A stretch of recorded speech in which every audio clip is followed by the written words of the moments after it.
56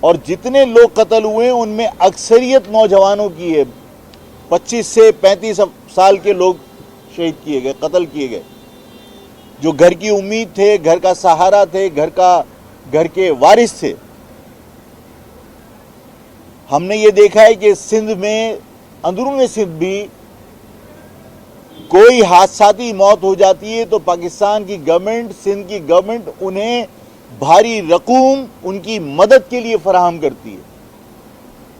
یہ 56 افراد اس شہر کے اندر موبائل اسنیچنگ کے اندر قتل کر دیے گئے, کسی ایک کو 1 روپیہ سندھ گورنمنٹ نے اب تک جو ہے وہ امداد کے طور پر نہیں دیا. ہم آج اس پریس کانفرنس میں آپ کے توسط سے حکومت سے یہ مطالبہ کرنا چاہتے ہیں کہ نہ صرف اس شہر کے لوگوں کو اسلحہ لائسنس جاری کیے جائیں تاکہ وہ اپنا تحفظ کر سکیں, بلکہ ساتھ میں جو لوگ اب تک شہید ہوئے ہیں, جو لوگ جاں بحق ہوئے ہیں ان دہشت گردی کے واقعات میں, انہیں کم از کم فی کس 25-25 لاکھ روپے ان کو معاوضہ دیا جائے. معاوضہ نہیں, ان کی مدد کی جائے, کیونکہ کسی انسانی جان کا کوئی معاوضہ نہیں دے سکتا,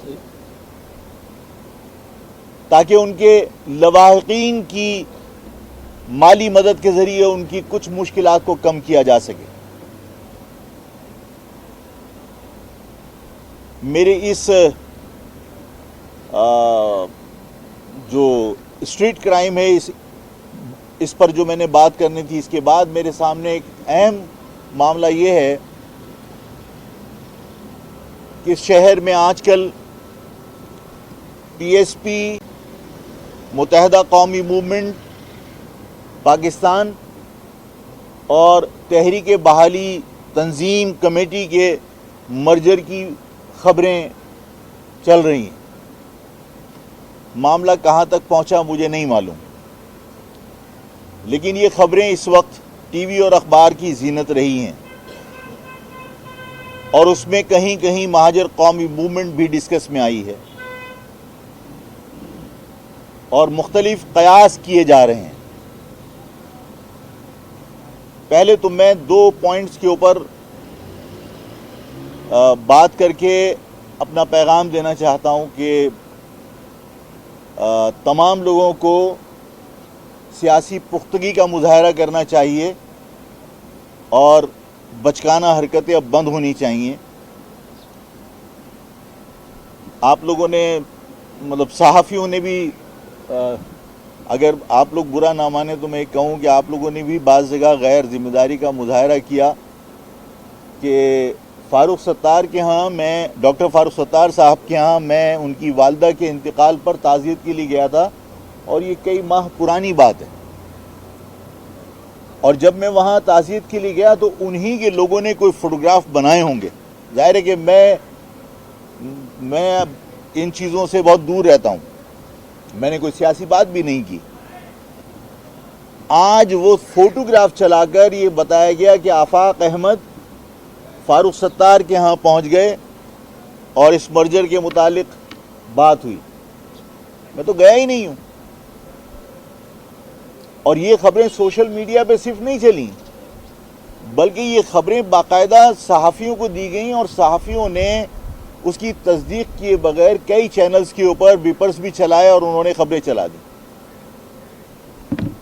تو میں وضاحت کرنا چاہتا ہوں کہ میں فاروق ستار صاحب کے ہاں ان کی والدہ کے انتقال پر صرف تعزیت کے لیے گیا تھا, اس کے علاوہ میں کہیں ان کے گھر پہ نہیں گیا. تو اس طرح کی غیر ذمہ داری کا مظاہرہ بار بار نہیں ہونا چاہیے. اس سے عوام کو تکلیف ہوتی ہے, مجھے تکلیف ہوتی ہے کہ میرے متعلق جھوٹی خبریں چلائی جائیں. اس کے بعد میں نے, آپ سب لوگ جانتے ہیں کہ میرا رویہ ہمیشہ یہ رہا ہے کہ میں کسی کے متعلق کوئی بات کرنا نہیں چاہتا.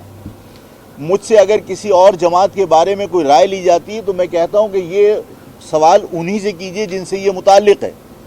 میں کبھی کسی کے متعلق نیگیٹو ریمارکس نہیں دیتا. کسی پر الزام لگانے سے میں حتی الامکان کوشش کرتا ہوں کہ میں گریز کروں. انتہائی کوئی مجبوری ہو جس میں مجھے اپنی پوزیشن واضح کرنی ہو تو میں ممکن ہے کہیں وضاحت کر دوں, ادروائز میں کسی اور کے ایشو پر بات نہیں کرتا, کیونکہ اس سے نفرتیں بڑھتی ہیں. گزشتہ دنوں متحدہ قومی موومنٹ پاکستان یا لندن مجھے نہیں معلوم، لیکن اخبارات میں خبریں آئی تھیں کہ متحدہ قومی موومنٹ کے کچھ دہشت گرد گرفتار ہوئے۔ اگر متحدہ قومی موومنٹ پاکستان کو تردید کرنی تھی اس اخبار کی اور ٹی وی کی خبر کی، تو وہ یہ تردید کرتے کہ متحدہ قومی موومنٹ کا اس سے کوئی تعلق نہیں ہے، لیکن یہ الزام نہیں لگانا چاہیے تھا کہ ان کا تعلق حقیقی سے ہے۔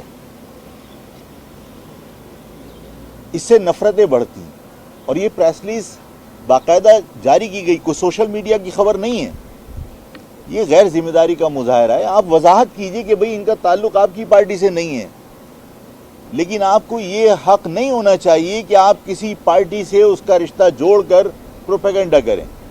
اس سے جو فاصلے کم ہونے چاہیے وہ فاصلے بڑھیں گے۔ تو میں متحدہ قومی موومنٹ کی قیادت سے بھی کہتا ہوں کہ اس غیر ذمہ داری کا مظاہرہ کرنے سے آئندہ گریز کیا جائے، کیونکہ اس شہر میں اس وقت متحدہ قومی موومنٹ، پی ایس پی اور بحالی تحریک، بحالی تنظیم کمیٹی کے جو سربراہ ہیں، ان کے مرجر کی خبریں عام ہیں۔ یہ تینوں ظاہر متحدہ قومی موومنٹ سے نکلے ہوئے دھڑے ہیں، مصطفیٰ کمال صاحب بھی، فاروق ستار صاحب بھی۔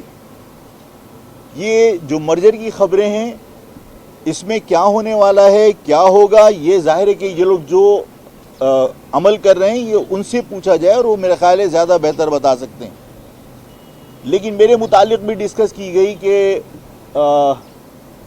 گورنر صاحب نے، ٹیسوری صاحب نے آفاق احمد صاحب سے رابطہ کیا، اور وہ آفاق احمد نے فون ریسیو نہیں کیا، آفاق احمد کے گھر جائیں گے۔ تو میں وضاحت کرنا چاہتا ہوں، کیونکہ یہ تاثر نہ جائے کہ کوئی مہاجر بد تہذیب ہو سکتا ہے۔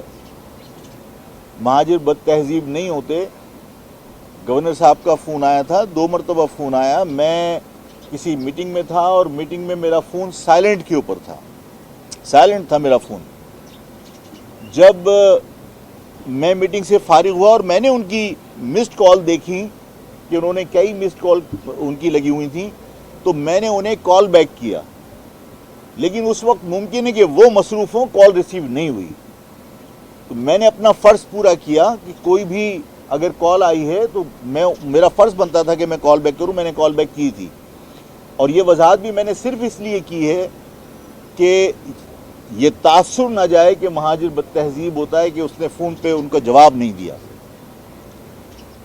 میں ساتھ میں یہ بھی وضاحت کرنا چاہتا ہوں تاکہ کوئی ابہام باقی نہ رہے کہ یہ جو مرجر ہے یہ ظاہر ہے کہ متحدہ قومی موومنٹ کے 3 دھڑوں کا مرجر ہے، یا 3 جماعتیں جو اب ہیں ان 3 جماعتوں کا مرجر ہے۔ میرا متحدہ قومی موومنٹ سے کبھی کوئی تعلق نہیں رہا۔ یہ سب کے ذہنوں میں ہونا چاہیے، اور اس کی مطلب کوئی اس میں اب ابہام نہیں ہونا چاہیے کہ میرا زندگی میں کبھی 1 سیکنڈ کے لیے بھی متحدہ قومی موومنٹ سے کوئی تعلق نہیں رہا۔ اور میں چاہے مجھے کم لوگوں کی حمایت حاصل ہو، میں مہاجر عوام کے جذبات اور خواہشات کے خلاف کسی بھی فیصلے کا حصہ نہیں بن سکتا۔ اس وضاحت کے بعد، اور یہ بات میں نے اس لیے کہی کہ گورنر صاحب آنا چاہتے تھے اور انہوں نے اپنی اس خواہش کا اظہار کیا تھا، تو میں نے یہ وضاحت اس لیے کی کہ اگر وہ اس مقصد کے لیے آ رہے ہیں تو آفاق احمد کی وضاحت ان کے سامنے ہو۔ میں کیونکہ اگر یہ وضاحت میں نہ کروں اور میں ابہام باقی رکھوں اور میں گورنر صاحب کو مطلب انتظار کروں کہ وہ تشریف لائیں، تو ظاہر ہے کہ نہ میں فوٹو جینک ہوں اور نہ میں فوٹو سیشن کا خواہش مند ہوں کہ میں فوٹو سیشن کروں اور اس کے بعد جو ہے بعد میں نے بھی وضاحت